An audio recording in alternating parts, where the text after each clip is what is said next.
I'm Tony Ruiz of Gold Derby, here with Charlotte Rodrigues, the producer of JFK One Day in America, which debuts November 5th on National Geographic and then streams on Disney Plus and Hulu.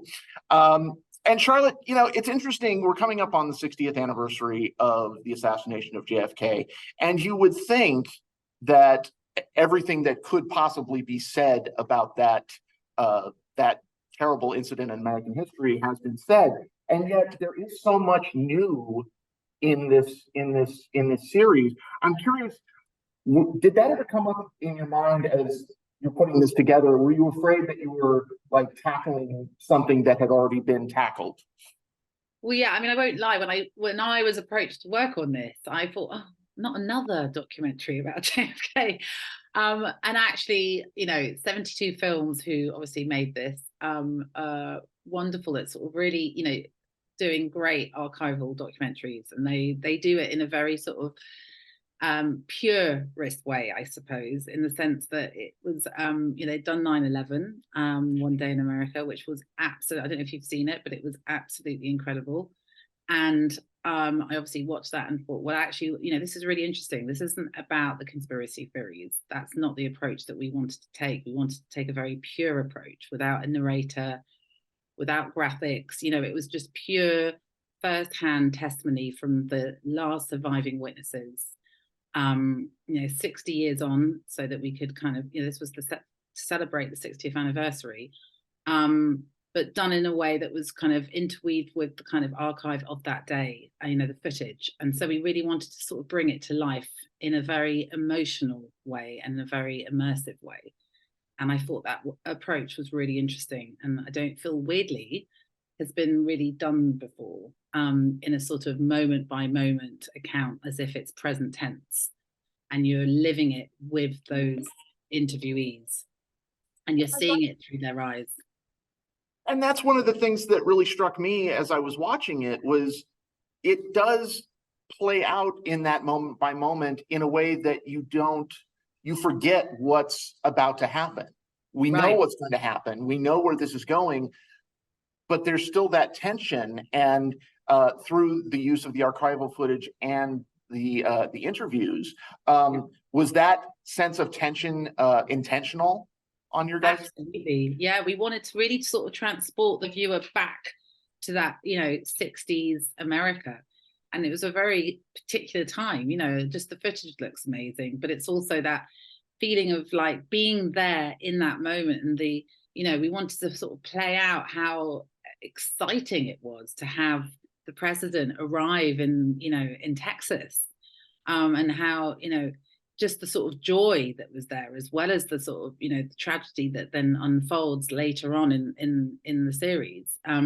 But we wanted to sort of have light and shade, and that was really important because we wanted it to be as true to that day and the following days as possible, so that you really feel that you're there in that moment, you know, living it. We didn't want to feel like we were teaching people a history lesson. We wanted to sort of take people back there emotionally, in a very immersive way.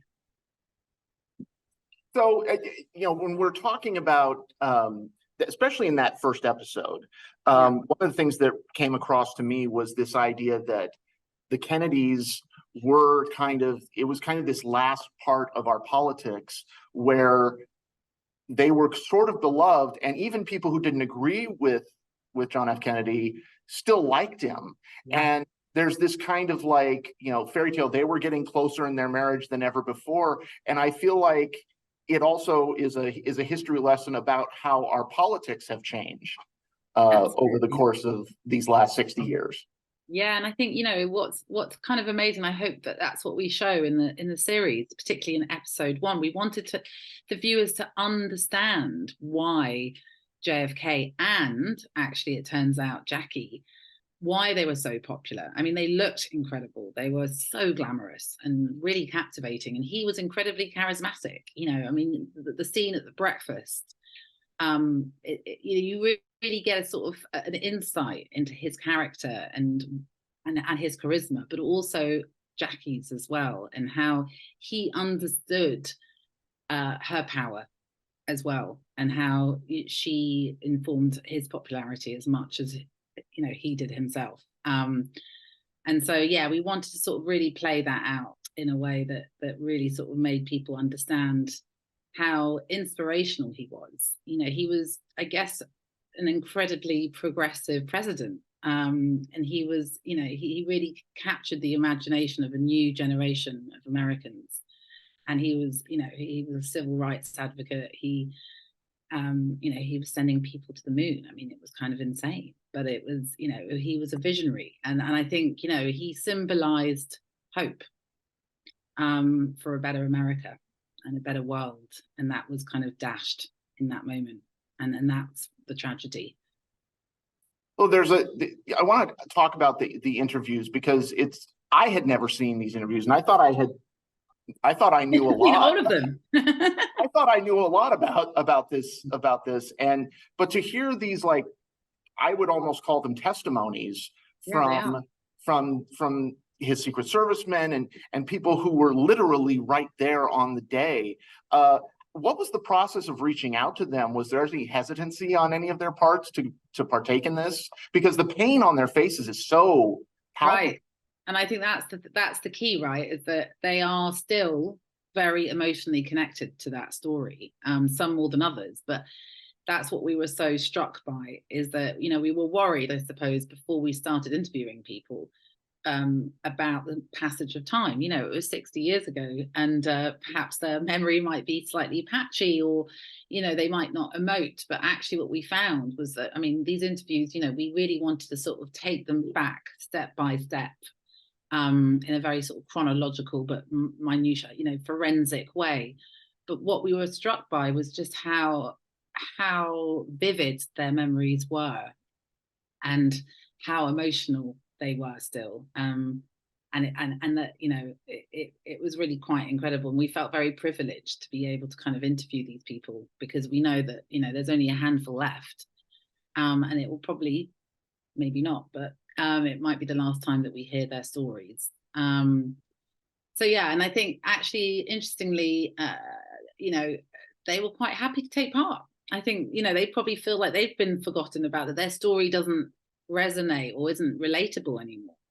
And so I think for them it was, I always think interviewing people is quite an interesting process, because sometimes it feels like a therapy session, and poor people, I mean I'm sort of feeling like I'm getting sympathy for them after doing interviews, but it's tough going, doing 6 hours of interview, which is how long some of them took.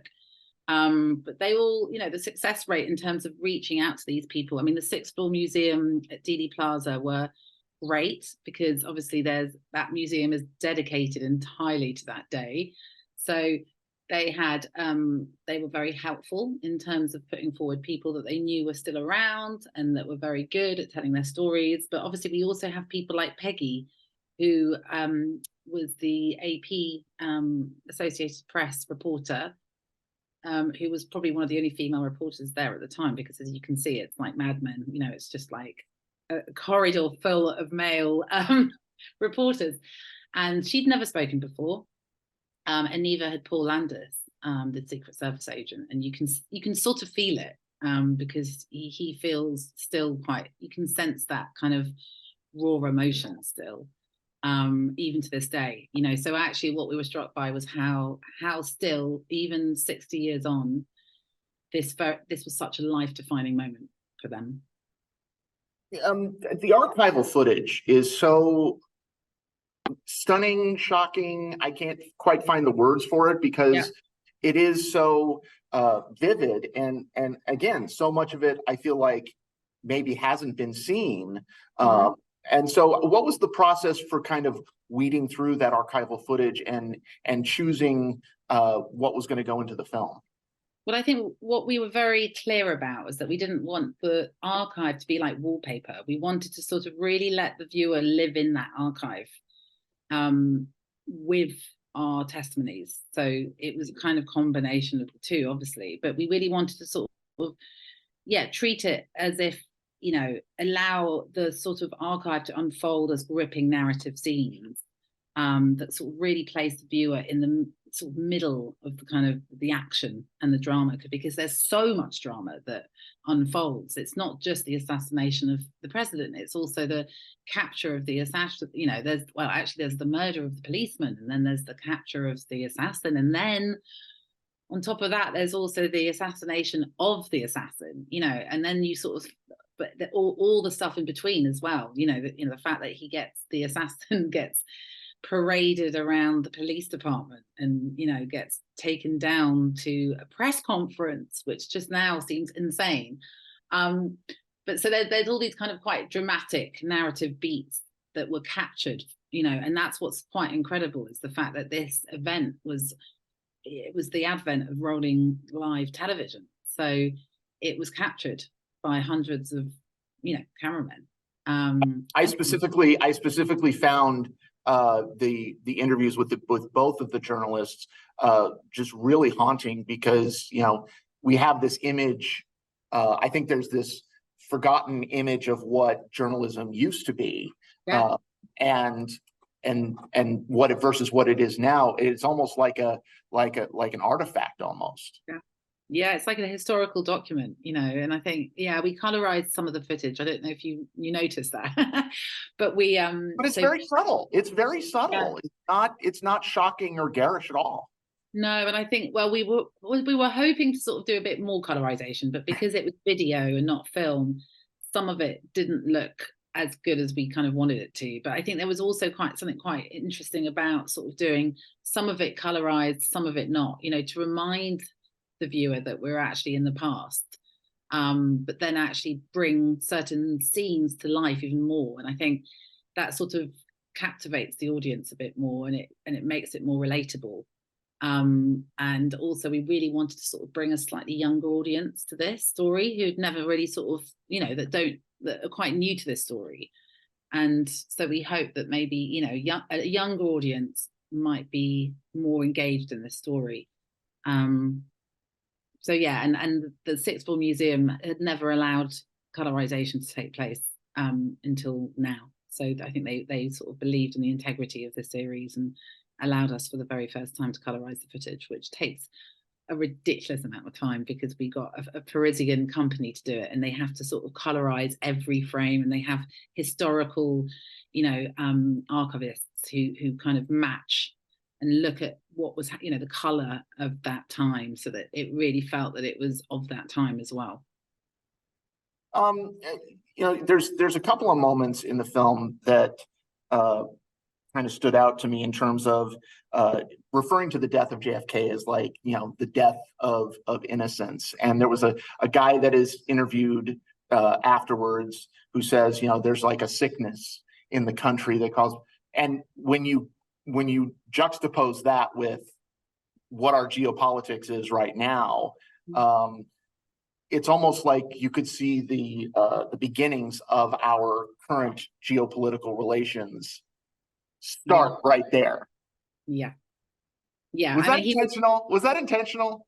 I mean, yeah. I mean, I think, you know, with JFK, he was. I really believe that he was a symbol of hope, you know, for a sort of a new generation of Americans, and I think that's what was so sad about this event, you know, was that he was very progressive, and then he did, you know, he was a civil rights advocate, and he was so promising, and the fact that that potential just went in an instant, you know, I mean, who knows what he could have achieved, and I think that's a tragedy as well, because he was, you know, he was an interesting guy, but I'm not a politician. So I think, you know, we wanted to sort of sprinkle a bit of the kind of context and the wider geopolitical context of the time. But we didn't really want to kind of go into it too much, because that wasn't the purpose of the series. The purpose of the series was to sort of really interrogate the kind of emotional impact that this event had.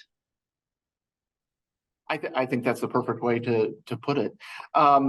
Charlotte, a magnificent series, and everybody should check it out when it premieres on November 5th. Everybody go to goldderby.com, make your predictions for the upcoming award season, and stay tuned for more interviews throughout the season. Charlotte Rodrigues, JFK One Day in America, thank you so much. Thank you.